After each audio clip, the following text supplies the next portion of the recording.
Welcome back to What Arty Noobs with General Disturbance. This is a KV-13. It's a Soviet Tier 7 medium tank. It's on the north spawn of Malinovka and it's under the command of Milestone 77. Now, what can I tell you about the KV-13? Well, it's basically a universal tank. It was a project to try and build a cross between a T-34 and a KV heavy tank. So they developed a pretty tough turret, but the body really wasn't strong enough, so they had to add more armour, and instead the Soviets decided to focus on the T-34 instead, and the two prototypes that they built were later used for the development of the IS series of tanks. You can see it's basically an IS turret, almost. And that's why this tank is actually very good at bouncing rounds off the turret. IS turret, a tier 7 turret. Okay, we've got an LTTB on the spotting hill directly opposite us. And we're still using the bush mechanic at the moment, but oh no, that wasn't using the bush mechanic and we would have been spotted. We pulled back to avoid any return fire, but I think we'll probably still be spotted, so I'm not sure if he's got Sixth Sense there, because he pulled up there, shot whilst in sight of the enemy, and then pulled back. He may have gone unspotted now though. He didn't fire whilst he came up behind the bush.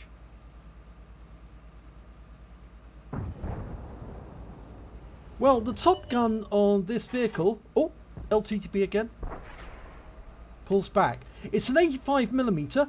He's got alpha damage of 180 and penetration of 144, which goes up to 194 with APCR. It's a pretty good 85mm gun, but it's nowhere near the sort of strength that you get from the IS series with the 100mm gun, or the KV-85 with the 100mm. Okay, it's just sort of like feathering the reticule there to try and get it to match what he's aiming at, and has a look at the LTB. Is he going to fire? No. I think he's just sort of like spotting them. He's not actually hitting them, and there is some damage being done to them, so he's picking up spotting damage. Yep, it's gone up again, 166 there. In fact, he's got 604 spotting damage already, so he's doing quite nicely from here.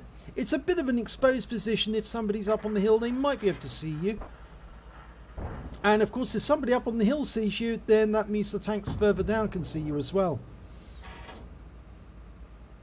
And that's a bit of a concern if you haven't got Sixth Sense, because then the enemy will immediately start putting shells into you, and the first moment you know that you've been seen is when the shells start hitting you.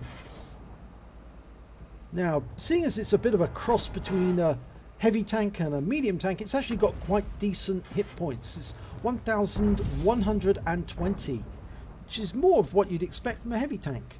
But this is one of the tanks that branches away from the IS. One is the or from the KV-85, I should say. One is the IS and the other one is the KV-13. I think most people tend to go for the IS rather than the KV-13, because the IS is more of the heavy tank style and it's the direct route to the IS-3.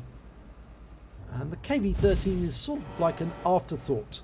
And that FV-4202 has come into the dip, and we're going to go for a shot, I think. Oh, no. We pulled back because that LTTB is headed this way, and he could see us. He could definitely see us. He was firing at us, and we're moving. Trying to get away from there, because otherwise we're going to get shot.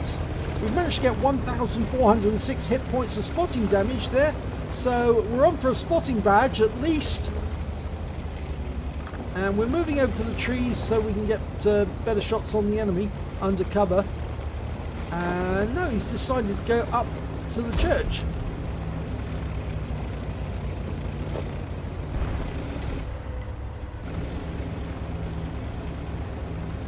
And he's not going to spot, he's actually going to move up and help his teammates up on top of the hill. Well, basically he has got quite a good turret, so if he can go hull down, he can bounce a few of the rounds from the enemy tanks, hopefully. Mind you, they are pretty... we are bottom tier in a a tier 9 game. Oh, that was a T-34-20, 2GFT, and there's the LTTB shooting us in the rear. So yeah, we need to move away. We can't get hit, stay here. We'll get wiped out. That LTTB is in the dip, that little ramp area where it's possible to pop up, take shots at people on the hill, and pop back down again for protection. Yeah, so that didn't work out too well there. He got shot in the rear. Can't see where the shell went in. But he definitely got shot in the front. Yeah. Oh, look at that. Quite a big hole in the front in the slur plate. There's the LTV. Puts a round in, 185. I think he's going to go in for the kill. Oh, he doesn't. He bounces around. He's going to have to turn fire again. And that time it worked. 97 hit points, but he needs to get out of here because he might start getting hit by the enemy. There's a Waffenträger behind him. Yep. Oh, this could hurt. Yep, it does. 202 hit points from the Waffenträger. That did not work. He needs to get into cover quick below a ridgeline, and the Waffenträger takes some hits, so he got some more spotting damage there. Ow, but he got hit again from the hill. To T-43 this time. This is not going well. And he has got a damaged engine now, so he's going to have to fix that, but his repair kit is still in cooldown for another couple of seconds. Oh, now he's got his repair kit back and he's fixed his engine.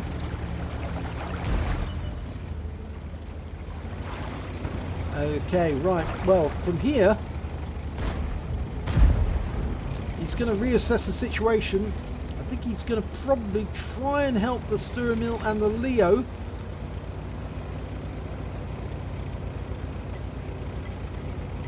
There are some enemy tanks still up on the hill, but the scores are still fairly even.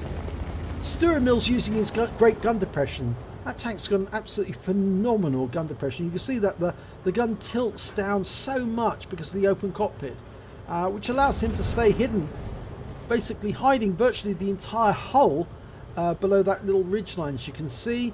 And the gun depression on the KV-13 is not so bad. I mean, it's not terrible.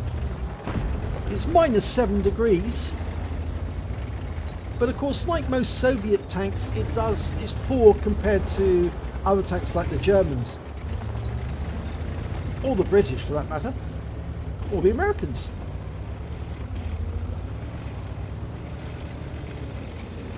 Ooh, that T-43 driver is very good. He's up there on top of the hill. He just got a shell into our tracks. Oh my god, look, one of those shells penetrated right into the rear of the vehicle. A really big hole there. Massive. No wonder that took out the engine. We were very lucky to survive that. And there's the T-43. You can see him off there in the distance. He's trying to get shots on him, but he keeps dropping below that line, so we can't see him. He pops up, takes a shot, pulls back down again. There he is. He's moving now. And he is a one-shot. If we can get around into him, he'll be dead. He's moving. Hopefully he'll come up to a point to shoot, and he'll expose himself. And the Sturmil's trying to hit him as well. He's right at the exit to the lower part of the hill. We've got the gun lined up on him, but he's dropped out of view. But we've got a whole bunch of tanks moving up. There's a Tiger II, a VK-4503. So he should be spotted soon, but we don't want to sort of like move forward to try and get shots on him because we've only got 169 hit points left. He could take us out with one shot. T-34 2GFT's turned up as well, and he's down the ramp again. Got another one down there, but look, there's a Chrysler GF. We fire around him, but it hits the tracks. He's turning. We've got the rear of him. Oh, just missed the rear. Just missed. So close. And we've just lost our Sturmil. And that was one of our big defenders on the hill. We've got the two-tank advantage now. But the Sturmil going down is a big problem. It's the T-43 again. He's been taken out this time. Got him this time. But the enemy is pushing. They lost out in the south approach, but they are now pushing on the hill, on the lower hill.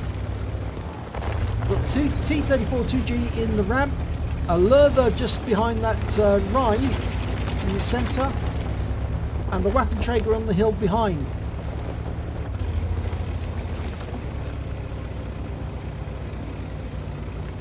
Now he's put it on autopilot to climb up this side of the hill. Or cruise control, I should say, not autopilot.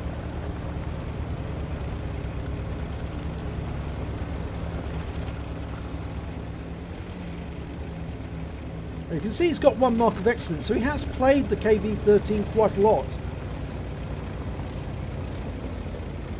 Typical IS turret, rounded,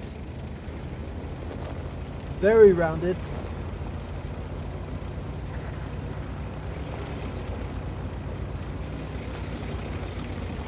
Now, can he get shots on that T-34? No.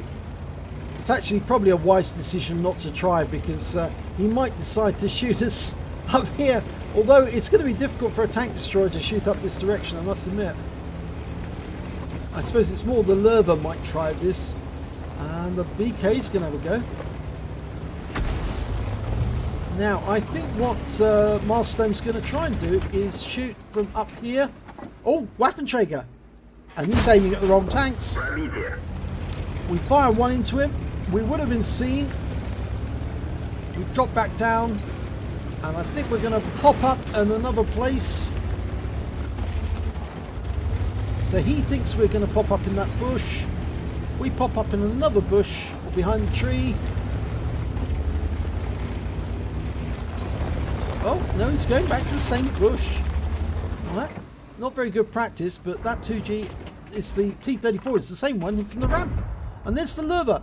Going for the lower plate, but only turned at the last second, so it's now angled to us. Trying for the lower plate. Fires a round in. Bounces around from the Lerva. 320. He was aiming for the same bush. It probably would have been better to go for the bush next to the tree. But we have been seen now, we shot, so we need to wait just enough to go unspotted. Should be enough. I'd definitely go for that bush. If you go to that bush over there, next to the tree, I think that'd be a better place to shoot the Lerva.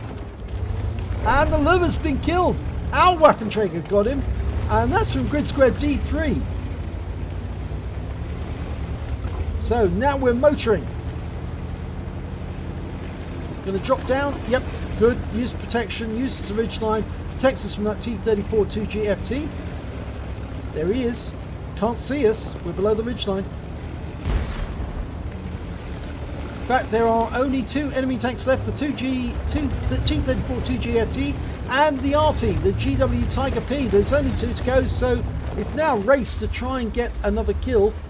And see if we can platoon. Oh, 148 hit points. That's a good strike.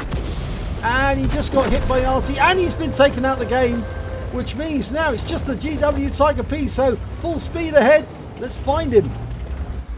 Oh, no, he's still creeping around. There he is. Okay, dialing in. And, yep, good hit. And he took out the GW. So he's got 3 kills at the end of the game. And that's a pretty good victory. With gun raised.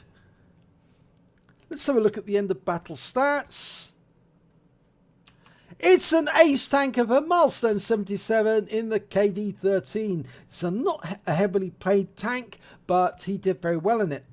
He got a 5 for effect for doing more damage than the hit points to his own vehicle, a spotter badge for spotting for at least 1,000 hit points of damage, a duelist for taking down 2 tanks that did damage to him during the battle, and he also got the Hand of God for surviving the battle, having received damage from 4 different enemy tanks, and finally a patrol duty. He was the only one spotting 6 enemy tanks when they were damaged during the battle.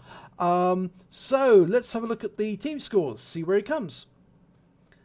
Well, he didn't get the highest damage. That went to the Waffenträger Panzer IV. He managed to get 3 kills and 3,362 hit points of damage. The Lorraine managed to get 2,684 hit points and 3 kills. Milestone came in with 1,371 hit points and 3 kills. which puts him up there at the top of the numbers table. And of course, the lurver on the enemy team, he came highest with 3 kills on his side. When it came to base XP, he was right at the top of the table because he was bottom tier in a tier 9 battle, tier 8 battle. I think it was a tier 9 battle, and he was bottom tier.